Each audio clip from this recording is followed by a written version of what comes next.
All right, House of Ashur has wrapped. So, as promised, I'm doing 5 things I did and did not like about the House of Ashur.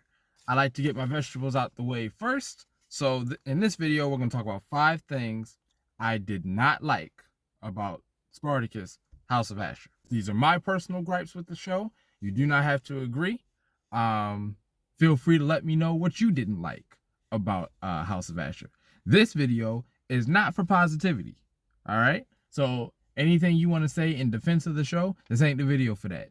Next week, I'm going to drop my 5 things I did like about House of Ashur. Save all the positivity for that one. Tonight, it's all about ripping this show to shreds. All right, here we go. Number 5, Julius Caesar.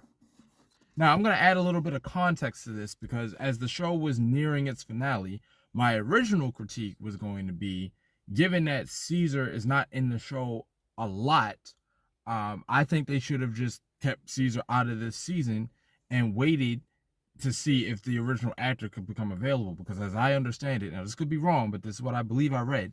As I understand it, they attempted to get the original actor, but there were some scheduling conflicts, so they had to recast him.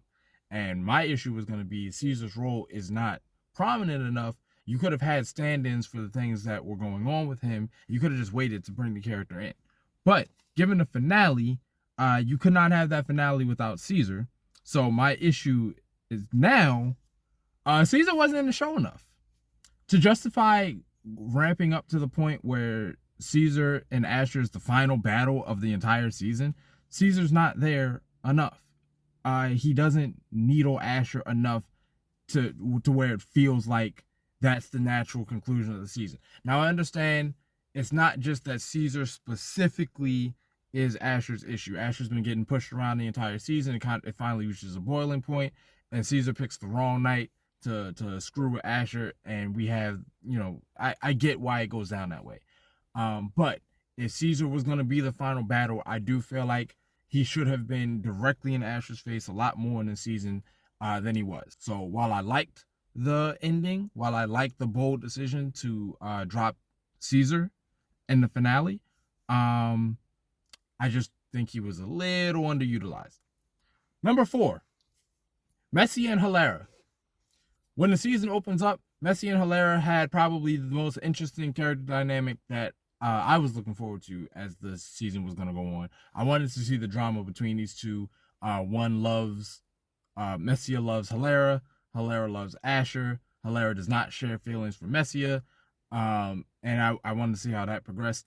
And there were gems as, Messia is rejected by Hilera, and then she finds a home kind of with Caesar's wife, and she finds herself elevated, and then ultimately Hilera gets spurned by Ashur, so she tries to come back to Messia, and Messia is like, sorry, I'm kind of on the bigger and better things. So there's, there was kind of the fracturing of the relationship, and Messia ultimately leaves with Caesar's wife. So there's a story in there, but it was so background that I feel like the meat of it happened off screen, and we just got like the highlights. I feel like I don't know exactly how you do it, but I think we could have dedicated more time to watching that relationship really unfold, so you could feel the punch of Messia leaving at the end of the season when she leaves with Julius Caesar's wife.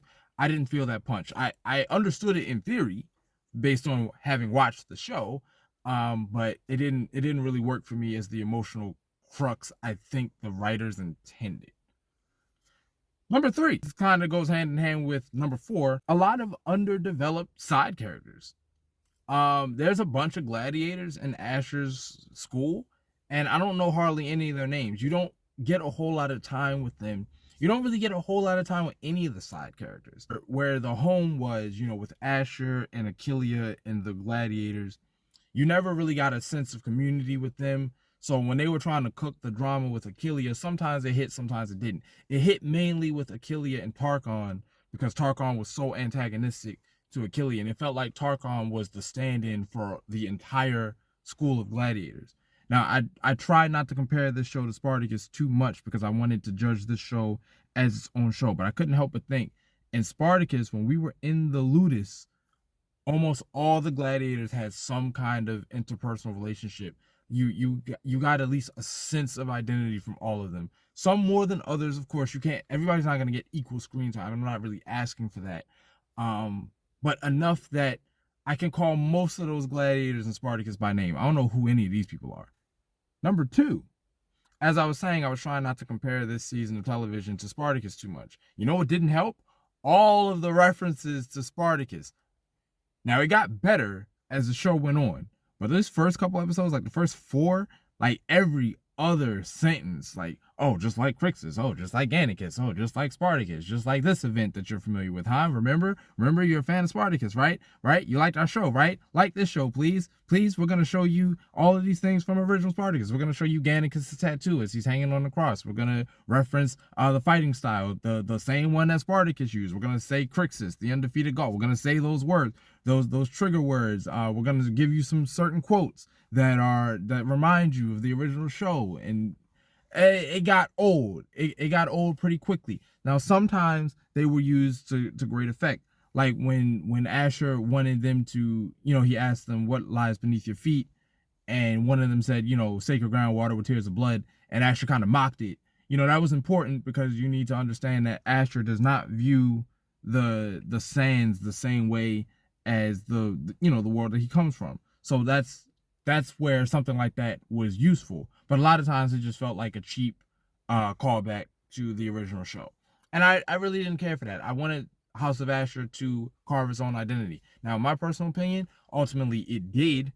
But every time I would hear that after like episode 2, I would just kind of roll my eyes. It ceased to be clever and it ceased to be nostalgia. And it became like, do you not have faith in your own product? Like, are y'all sure about this? I mean, we didn't ask you for the show. You made the show. So put confidence in this show. Establish this new world. Establish these other gladiators. Come up with other references to make. So in 5 years, we're talking about these guys. We're talking about Targon. We're talking about Aquileia. We're talking about Casudia. And that's not going to happen if every 5 minutes you keep referring to Gannicus and Crixus and Spartacus. That's not the show we're watching. We're watching this show. Number 1, they turned Ashur into an action hero. Ashur's not like that. Now, the throwdown in the market, cool. The final battle with Caesar, cool. Ashur killing one of his gladiators with a broken wine jug, cool.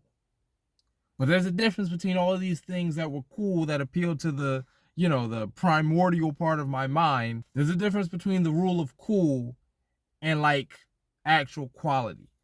And the thing about Ashur, the thing about how this show ended in the finale, even as cool as that on fire Ludus sword battle was, that was a very Spartacus way to end the show. Like, that's how Spartacus would have dealt with an issue. That's how Crixus would have dealt with an issue. That's how Gannicus would have dealt with an issue. Spartacus would have had a final battle, over blood with fire and everywhere. Ashur's not that guy. And not just it's phony for Ashur to suddenly have all this skill, even though I've said that before. But as I also said when I was talking about it, I'm willing to suspend it for the enjoyment of the show. Like, it is what it is. If the scene is cool, the scene is cool. So that makes me know, never mind.